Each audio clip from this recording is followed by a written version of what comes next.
Today I'm going to tell you the 10 things you need to know before landing in Japan in 2025. Because entry requirements for Japan have changed, and if you don't know them, you could waste time, money, or even have problems at the airport. Stay until the end and travel prepared. How to enter Japan quickly with the Trusted Traveler Program. This is for those who live on the plane. Japan has its own global entry called the Trusted Travel Program. How does it work? You register online, send your passport, a biometric photo, and your personal information. And if you are approved, you enter through the fast-track immigration lanes without having to queue. But be careful, Japan does not make it easy for you. For most travelers, you need to have been to Japan at least twice in the last 12 months. That way you can show that you are truly a frequent visitor. If you are a businessperson or have business ties to Japan, sometimes just one recent visit is enough. But for ordinary mortals, the golden rule is 2 trips a year. And no immigration history or hassles. If you have a clean record, it's like having a VIP pass at the airport. Less time waiting in lines, more time for what matters: ramen, temples, and adventure. Visit Japan Web, the tutorial that will make your entry to Japan easier. This is a hack for any traveler. Before flying, go to the official Japan website, upload your passport, your hotel details, declare what you're carrying, and you'll be given a magic QR code. When you arrive, show it and boom, goodbye. Paper forms and endless lines. It's not mandatory, but if you're like me and have zero patience for waiting, definitely use it. It's fast, it's free, and it saves you a lot of time at immigration. And be careful, if you don't meet the requirements for the transfer travel program I mentioned earlier, this is the next best thing. It doesn't give you a VIP pass, but it does allow you to enter much more smoothly. Think of Visit Japan Web as the basic shortcut that we can all use. Check out our step-by-step video with a screencast about Visit Japan Web on our channel. Customs and medicines in Japan. Be very careful with what you take in your suitcase. In Japan they are super strict. Don't even think about bringing in chorizo, ham, salami, or any type of processed meat. It's completely forbidden, even if it's just for snacking. The same goes for medicines. What we consider normal here in Spain or Latin America may be illegal there. For example, many flu decongestants that contain pseudoephedrine, such as some versions of Frenotor or Actif, are prohibited in Japan. Strong painkillers such as codeine cannot be brought in without special permission, among many others. My advice is to watch our video on medicines on the channel, and that way you avoid a scare at the airport and make sure that your daily medicines don't turn you into an accidental smuggler. But no drama, if that happens, they'll just take away your medication, they won't arrest you. But hey, you'll run out of medication and that could ruin your trip. And don't forget your travel insurance in case you get the jack and shummy for your medicine or want to travel safely, since a simple sprain can cost you hundreds of euros. I'll leave you links to the best insurance policies in the information box of this video, with many discounts of 5 to 20%. Automatic doors at Japanese airports. No more filling out those immigration papers on the plane that always drive you crazy. Fall between the seat or you end up putting something wrong. Now in Japan you enter directly, passport in hand, scan it at the automatic door, and that's it. Fast, clean, and without drama. The good thing is that you get through much more quickly and avoid long lines. The funny thing is that when you use the machine they don't stamp your passport, and for many travelers that Japanese stamp is like a travel trophy. It's also important if you're going to use the tax-free.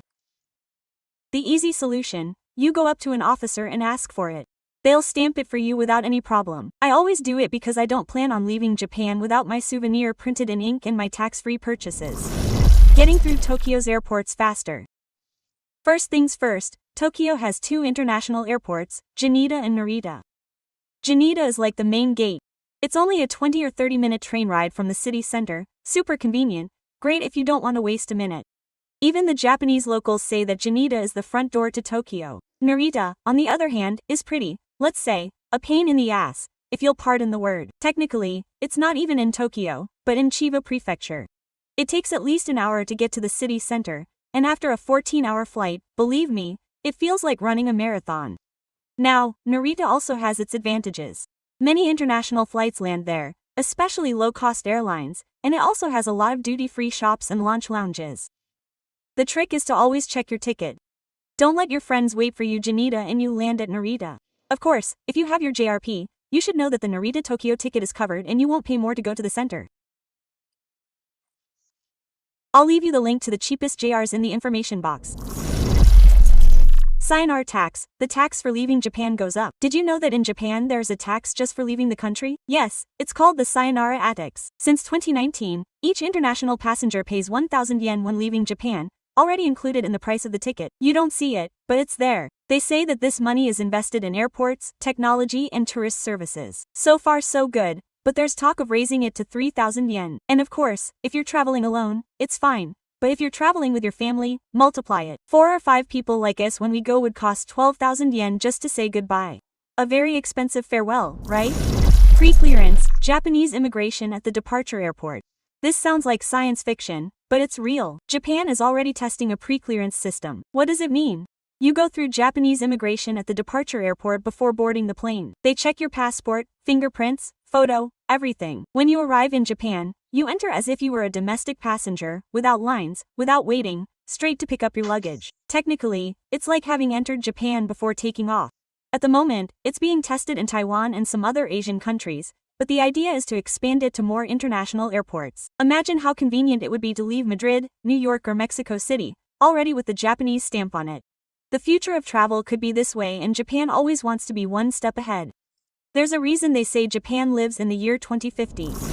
Visa and gesture Japan. If you're from Spain, Mexico, Argentina, the United States or 70 other countries, good news. You can enter Japan without a visa for up to 90 days, as we explain in another of our videos. All you need is your passport and a return ticket, that's all. But watch out, Japan is already preparing the ground for something new. In 2028, and it's already official, they want to launch their own electronic authorization system called J-ESTA.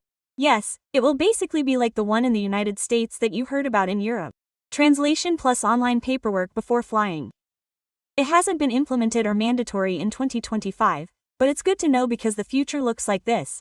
Digital form, payment of a tax, and having to upload your flight and hotel details before taking off. Very similar to the Visit Japan web. Better not be caught off guard. You shop tax-free in Japan. If you're one of those people who love souvenirs in Japan, pay attention. Until November 2026, everything is still easy. As we mentioned a few videos ago.